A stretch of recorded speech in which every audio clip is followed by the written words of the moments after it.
बहुत स्वागत है आपका। आप देख रहे हैं कहानी कुर्सी की में हम कुंभ की चर्चा करने वाले थे, लेकिन मैं पहले आपको जरा असम से जुड़ी हुई एक खबर बताता हूँ। एक बड़ी कंट्रोवर्सी बनती जा रही है।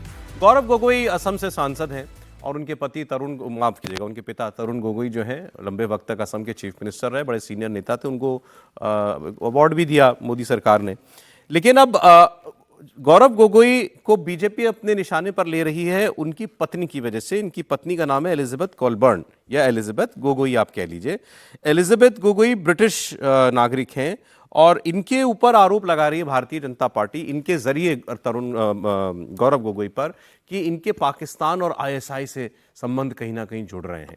अब ये आरोप कैसे लग रहा है कि जो एलिजाबेथ हैं वो जो काम करती हैं जिन संस्थाओं के साथ वो पाकिस्तान से भी ऑपरेट करती हैं वो संस्थाएं, और एक ब्रिटिश हाई कमीशन में मुलाकात जाकर के 2015 में गौरव गोगोई और उनकी पत्नी ने की, ऐसा ये भी आरोप लगाया गया। तो ये और उसकी चर्चा उस वक्त बहुत ज्यादा नहीं हुई थी। अब भारतीय जनता पार्टी तस्वीरें भी दिखा रही है कि ये देखें वहां पर जाकर उनकी मुलाकात हुई थी। तो आखिर क्या है ये रिश्ता पाकिस्तान और आईएसआई के साथ गौरव गोगोई और उनकी पत्नी का? गौरव गोगोई ने इस पर बहुत तीखा जवाब दिया। उन्होंने कहा मैं मानहानि का मुकदमा करूंगा हेमंत बिश्व शर्मा के पास, जो इस किस्म की गलत खबरें मुझे लेकर के और मेरी पत्नी को लेकर के फैला रहे हैं। मैं आपको 3 रिएक्शन दिखा रहा हूं। हेमंत बिश्व शर्मा का खुद का, गौरव गोगोई का जवाब, और आज सुधांशु त्रिवेदी ने प्रेस कॉन्फ्रेंस में इस मुद्दे पर भी कुछ कहा है, वो भी। We have definite information that Srimati Elizabeth Gogoi has visited Pakistan even after her marriage. Whether she visited along with the MP or single, those things has to be ascertained. Various deep information are coming up. Assam government, Assam cabinet is going to have its meeting. Probably in that meeting we are going to take a decision of creating a SIT, because until and unless regular case is not registered, we will not be able to verify the passport and visa of the alleged person involved in this.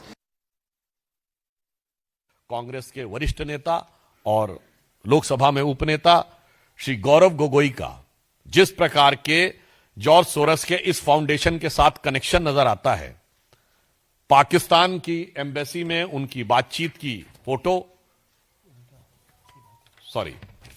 Pakistan की दूतावास में मधुर मनोभावों के साथ वार्तालाप करते हुए और भारत में आकर भारतीय सेना, भारतीय वायुसेना, भारतीय अर्धसैनिक बलों के विरुद्ध कटुतापूर्ण शब्दों का इजहार करते हुए ये बातें अब बहुत साफ दिखाई पड़ती हैं कि देश के ऊपर आघात करने के एजेंडा बहुत साफ है कि विदेशी शक्तियों के लिए जो भारत के विरोधी शक्तियां हैं उनके लिए कांग्रेस की मोहब्बत की दुकान है। मुख्यमंत्री के मन में कुछ चिंता है और वो होना स्वाभाविक है, क्योंकि मुख्यमंत्री डरे हुए हैं और डर के कारण हर दिन अपनी स्थिति को वो बदलते रहते हैं। पहले दिन कुछ कहेंगे, उसके दूसरे दिन कुछ और कहेंगे, उसके तीसरे दिन कुछ और कहेंगे, उसके चौथे, पांचवें, छठे, 7वें दिन पे कुछ और कहेंगे। और ये आप खुद देख सकते हैं कि पहले दिन क्या बोलते थे और कल क्या बोल रहे हैं।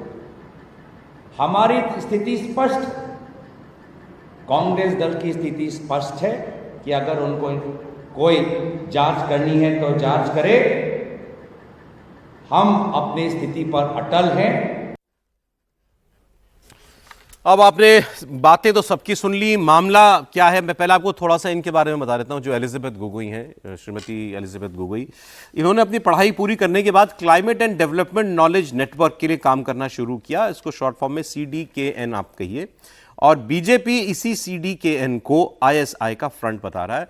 ये जो climate and development knowledge network है, ये पाकिस्तान में भी काम करता है और इस CDKN की वेबसाइट पर एलिजाबेथ की जो प्रोफाइल दी गई है उससे साफ है कि वो मार्च 2011 में संस्था में शामिल हुई थी।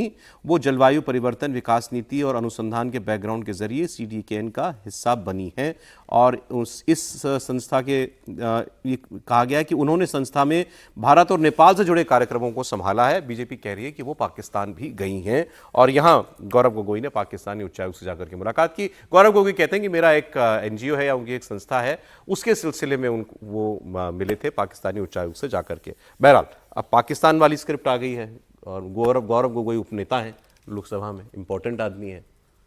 नहीं, इंपॉर्टेंट आदमी है और वैसे तो असम में चुनाव है अगले साल, कहीं भी कोई किसी से प्रेम कर सकता है, कहीं भी किसी का कोई विवाह हो सकता है, लेकिन भारत के एक राज्य के मुख्यमंत्री के पुत्र फिर स्वयं एक सांसद हो गए व्यक्ति के साथ, वो मतलब थोड़ा सा चौंकाने वाली बात तो लगती है और थोड़ा सा संदेह भी पैदा होता है कि ऐसे NGO भी हैं जिनको पाकिस्तान से बड़ा काम पड़ता है।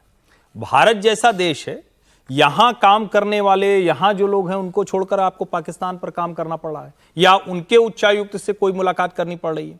जो आरोप हैं वो बड़े गंभीर हैं कि पाकिस्तान की योजना आयोग के जो सदस्य हैं, सलाहकार, उनके साथ ये जो एलिजाबेथ गोगोई हैं, जो ब्रिटेन में जन्मी है, ब्रिटिश नागरिक है मूल रूप से ये, और वो उनके साथ काम कर रही होती हैं।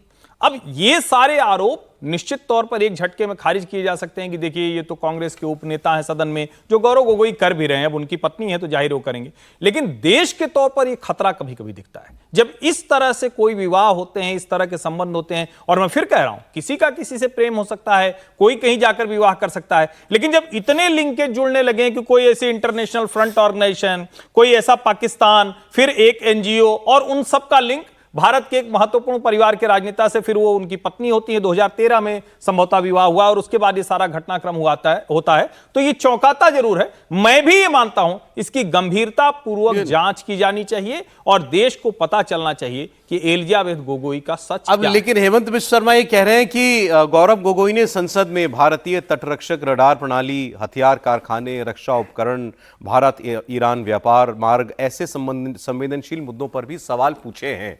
अब वो इम्प्लाई करना चाहते हैं कि वो गौरव गोगोई जो है वो अब कहीं से कोई प्लांटेड सवाल या किसी का हित दिमाग में रख करके ऐसे सवाल तो नहीं पूछते करेगी ना। अब अगर राहुल गांधी विदेश में जाकर कहेंगे कि भारत में लोकतंत्र समाप्त हो रहा है, अमेरिका और यूरोपीय यूनियन के देश बेखबर हैं, और उसका डोनाल्ड ट्रंप की सरकार जो वहां उसका फंडिंग रोकती है और उस फंडिंग को क्या किया जाता है, भारत में वोटर टर्नआउट बढ़ाने के लिए हमारे देश की संस्थाएं क्या कम पड़ गई थी, तब लगता है कि हाँ यार कुछ तो गड़बड़ है, कुछ तो कहीं यूएसएड ने $21 मिलियन दिए भारत में वोटर टर्नआउट बढ़ाने के लिए। हाँ सर, कुछ दम है कहानी में? निश्चित रूप से असम में चुनाव होगा और भारतीय जनता पार्टी को उसका फायदा मिलेगा और भारतीय जनता पार्टी उसी दृष्टिकोण से इस मामले को उठा रही है। देखिए, कांग्रेस को विदेशी मुल्क का मुद्दा तो कांग्रेस को सोनिया गांधी के समय से परेशान करता रहा है। उसके बाद जब भोपाल गैस त्रासदी हुई, वॉरेन एंडरसन भगाए गए, उस समय आरोप लगा, फिर बोफोर्स में कॉकरोची का क्या रोल रहा, उसको सोनिया गांधी के लिंक करके कहा गया कि इसमें किस तरीके से भूमिका रही है। तो विदेशी मुल्क का मामला है और जब अब असम में चुनाव आ रहे हैं और एक वो पूर्व मुख्यमंत्री सैम पित्रोदा ने कह दिया चीन आपका दुश्मन नहीं है, चीन से क्यों आप लोग बिल्कुल, तो निश्चित रूप से ये सब चीजें जो है वो कांग्रेस को नुकसान देगी। और असम में चुनाव है, गोगोई परिवार तो वहां पे एक बड़ा प्रसिद्ध परिवार रहा है, कांग्रेस के मुख्यमंत्री रहे, बेटे भी बड़े नेता है, गौरव गोगोई सदन में उपनेता है, उन्हें बड़ा मुश्किल होगा इन सब बातों को से मुक्ति पाना। चुनाव में एक परसेप्शन बनता है, अगर हेमंत बिश्व शर्मा इस बात को बोल रहे हैं, जनता के सार्वजनिक रूप से बोल रहे हैं, तो निश्चित रूप से भारतीय जनता पार्टी इसे चुनाव में लेकर जाएगी। अब कांग्रेस इस मामले को कैसे असम चुनाव के पहले निपटाती है देखने वाली बात होगी। फिलहाल कांग्रेस के लिए बहुत मुश्किल होगा और मुझे लगता है अगर अभी सवाल इतना क्या ये कोई ऐसा हल्का मामला है, क्योंकि कांग्रेस और गौरव गोगोई कह रहे हैं कि भाई हेमंत बिश्व शर्मा यही कर सकते हैं। देखिए, ऐसा है कि पाकिस्तान और उससे जुड़ी हुई अनेक ऐसी संस्थाएं और लोग रहे दुनिया में भी रहे जो भारत में अपने लोगों को फीड करना, यहाँ के नेताओं का उपयोग करना कई बार उनके न जानते हुए भी हुआ है। और हमने अमेरिका में फाई के बारे में देखा ही था कि हमारे देश के पत्रकार लोग भी उसके गेस्ट बन के गए थे, वहां सेमिनार में भाग लेते थे, और पाकिस्तान के ISI का था, बाद में अमेरिका में उनकी पत्नी एक संस्था में काम करती है, उसका नहीं पाकिस्तान में भी काम है। नहीं वही बता रहा हूं। क्या है कि एलिजाबेथ जो ये जो इनका नाम है एलिजाबेथ कॉलबर्न, हाँ कॉलबर्न, पहली बात तो यह कि 2015 में Gaurav Gogoi first time MP थे और इनकी संस्था तो स्टार्टअप जो है पॉलिसी फॉर यूथ था। तो जब उस समय अब्दुल बासित ने भारत पाकिस्तान संबंधों पर चर्चा में इनको इनवाइट किया था, उसके बाद जो आदमी बाद में देखने को मिला कि घोर भारत विरोधी घोर भारत विरोधी अब्दुल बासित था। तो मतलब बाद में तो भारत खुलकर ही आ गया ना। अरे भाई बात वहां में। सुनिए, वहां बहुत सारे पत्रकारों को पैसे के जगह पर जो लोग जाते हैं बताते हैं गुप्त रूप से उनकी पत्नी सोना, उनकी जो पत्रकारों की पत्नियां जाती थी उनके पैकेट में डाल दिया करती थी। 2 का तो मुझे आंखों देखा बताया, मैं नाम नहीं अभी ले सकता हूं। तो ऐसे खेल चलता, सोना दे दिया करता था, सोना पैसे पाकिस्तान के हाई बदले। कमीशन बिल्कुल आंख से देखा हुआ। मैं भी उस दिन जाना था पाकिस्तान उच्चायोग में, किसी ने बुलाया था कि आप भी आइए कुछ खेल दिखाऊंगा, मैं पहुंच नहीं सका था। तो ये घटना थी वहां। तो द हिंदू में देखिए लेख प्रकाशित हुआ था जिसमें बीएसएफ के अवैध जो बांग्लादेशी से कैसे निपटते उसकी घोर आलोचना की गई थी, फोकस किया गया था उस पर। उसी ढंग से जब गौरव गोगोई मिलने गए थे तो वो जरूर संसद के विदेशी समिति के संसद सदस्य थे, लेकिन पार्लियामेंट को इसकी जानकारी नहीं थी कि वो हाई कमिश्नर से मिलने गए हुए हैं। पार्लियामेंट में इसकी कोई जानकारी नहीं थी। उसी ढंग से आपने अभी लिया ही है नाम उनको करने के लिए, लेकिन जो मूल बात आई है कि क्लाइमेट एंड डेवलपमेंट नॉलेज जो नेटवर्क है उसकी वेबसाइट पर जो उस पर लेख सब है भारत और नेपाल में और बाकी चीजों पर, जलवायु परिवर्तन पर, बाकी चीजों पर, उसमें भारत से विरुद्ध बहुत सारी बातें हैं और इससे अनेक संदेह अब ये एक बड़ा मुद्दा लेकिन बन रहा है केवल असम में नहीं, आपने प्लांटेड है कहीं से पैसे लेके भारत विरोधी जो है अभियान में लोग शामिल रहे हैं। बीजेपी राष्ट्रीय स्तर पर इस मामले को जो है वो उठा रही है। अब जरा कुंभ की बात हम लोग कर लेते हैं। कुंभ में भीड़ कम क्यों नहीं हो रही? अभी आप लोग में से बहुत से लोग प्लान करने का सोचते होंगे हम कुंभ जाएं, फिर खबरें आ जाती हैं कि अरे भाई यहाँ तो ट्रेनों में देखिए इतनी मारामारी है। अभी जो दिल्ली में हादसा हुआ है ये वो सारी भीड़ कुंभ जाने वाली ही तो थी, वो हादसा किसी और वजह से हुआ लेकिन भीड़ तो कुंभ की थी। ये तस्वीर आप जो भी अभी देख रहे हैं अयोध्या की तस्वीर है। जब से कुंभ शुरू हुआ है अयोध्या में उसी अनुपात में जबरदस्त भीड़ है। भाई प्रयागराज में तो मेले के लिए अलग जगह है, पूरा मैदान सब कुछ है, लेकिन अयोध्या और बनारस वहां दोनों जगह भी जबरदस्त भीड़ आपको दिखाई दे रही है। और ये भीड़ बंगाल से आती है, बिहार से आती है, यूपी के अलग अलग हिस्सों से आती है, एमपी से आती है, दक्षिण से लोग आ रहे हैं। क्यों नहीं खत्म हो रहा है ये रेला?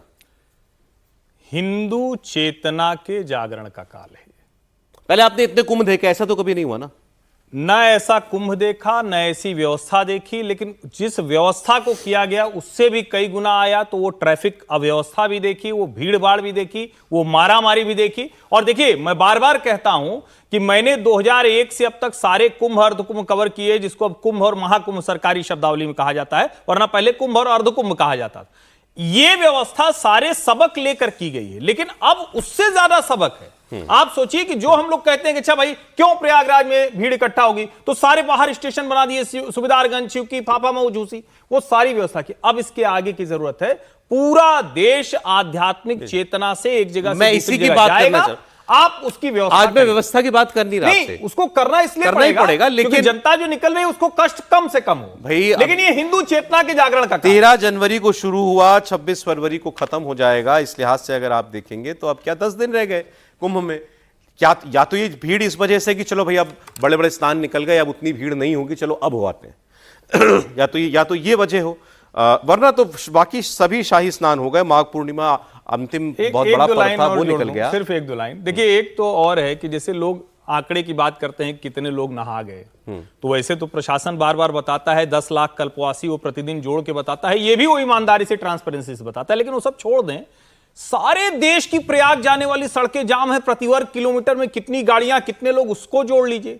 और इस देश को बार बार लोग कहते हैं कि देखिए अनएम्प्लॉयमेंट है, पैसा नहीं है, ये है, तो आप जरा ये देख लीजिए कि हर व्यक्ति अपनी गाड़ी उठा के चला जा रहा है, तो बिना तेल लगे। और इस देश की अर्थव्यवस्था को इस 1.5 महीने के कुंभ ने 3 लाख करोड़, तो अनुमान लगा रहे हैं सरकारी। मेरा यह मानना है देश के हर राज्य की अर्थव्यवस्था का आज की तारीख में जो केंद्र है वो प्रयागराज का कुंभ है। और जब हम कुंभ कहते हैं तो सिर्फ एक कुंभ नहीं है, अयोध्या में जो स्थिति बदली है, काशी में जो स्थिति बदली है, मथुरा में जो स्थिति बदली है, विंध्यवासिनी धाम बन रहा है नया विंध्याचल में, नैमिषारण्य में बन रहा है, इस सरकार ने जो व्यवस्थाएं बड़ी की है उसको लोग लेकर भी लोगों को लगता है कि वहां जाना चाहिए। वे उत्तर प्रदेश में तो एक नई किस्म की अर्थव्यवस्था खड़ी हो गई है, धार्मिक अर्थव्यवस्था, तो कहना चाहिए ऐसे। यही तो देखिए नेतृत्व की यही दृष्टि होती है कि उत्तर प्रदेश और ऐसे अन्य स्थल जहां की सबसे बड़ी ताकत वहां के तीर्थ स्थल रहे, उनको आप विकसित करेंगे तो आपको बहुत बड़ी बड़ी फैक्ट्रियों की आवश्यकता नहीं है। उसका एक उदाहरण आपको देता हूं कि अगर आपके घर में शादी विवाह है तो आप कभी एक बार वस्त्र खरीदेंगे,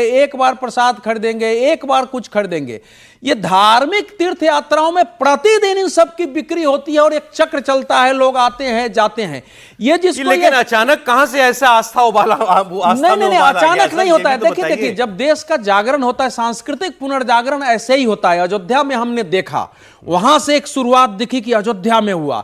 आप अगर वाराणसी में गोवा से 10 गुना ज्यादा 22 करोड़ लोग एक वर्ष में आ रहे हैं और अयोध्या में 16 करोड़ लोग आ रहे हैं, तो इस देश को की आंखें खुलनी चाहिए कि हमारी शक्ति कहां है। राम मंदिर को लेकर के जो ज्वार था उससे तो खैर कई गुना मुझे उसका आंकड़ा से वो मैं आपको ध्यान दिलाऊं, वो तो छोटी प्राण प्रतिष्ठा के जगह समय 1.5 से 2 लाख औसत जाते थे।